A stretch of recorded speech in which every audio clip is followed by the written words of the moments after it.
What happened the year that Joe Biden was born? Today is President Biden's 81st birthday, and his age could be a concern for voters as he's slipping in the polls. I have not heard this. Peter Doocy joins us with the details. Peter. In the 2 weeks since I asked President Biden why he's trailing Trump in all these battleground state polls, and President Biden told me I was reading the polls wrong, the polls have continued trending away from him. Just look at this one. An NBC News hypothetical head-to-head with Trump and Biden has Biden down by 2. Then you look at the presidential preference among voters aged 18 to 34. Trump is leading Biden 46 to 42. And then Biden's job approval among independents down at just 30%. The disapproval number 63% in that NBC poll. We know that in a variety of polls, roughly 3/4 of voters have cited President Biden's age as a problem for them. And it's a problem that just got worse. Today is his 81st birthday. The year he was born, World War II was happening, Casablanca was premiering. The average price of a home, $3,770. That's it. The average price of a gallon of gas, 20 cents. It's also the same year White Christmas by Bing Crosby debuted.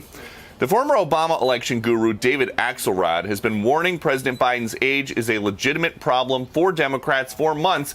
And now President Biden is reportedly referring to Axelrod, a man who helped get him elected vice president, as an expletive. And so the Axelrod response in the New York Times, I don't care about them thinking I am a expletive. That's fine.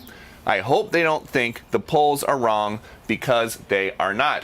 And as somebody who has been called an expletive by this president, not the end of the world. Back to you. Famously, the president called you an inappropriate name that really made your mother very, very angry. Peter, it was brilliant in putting together what happened the year that Joe Biden was born, because that was a long time ago. Gas for 20 cents? Yeah, and especially now, young voters who hear him talk a lot about the good old days are the ones who are struggling to buy a house because things are expensive. Or struggling Interest to put rates gas are in our a lot. cars. And then we got color television. Well, and so there are a number of write-ups today where it's talking about how President Biden talks so much about things that young voters, basically people who are not in their 80s, have a hard time connecting with, and that would be a big part of the reason why. All right.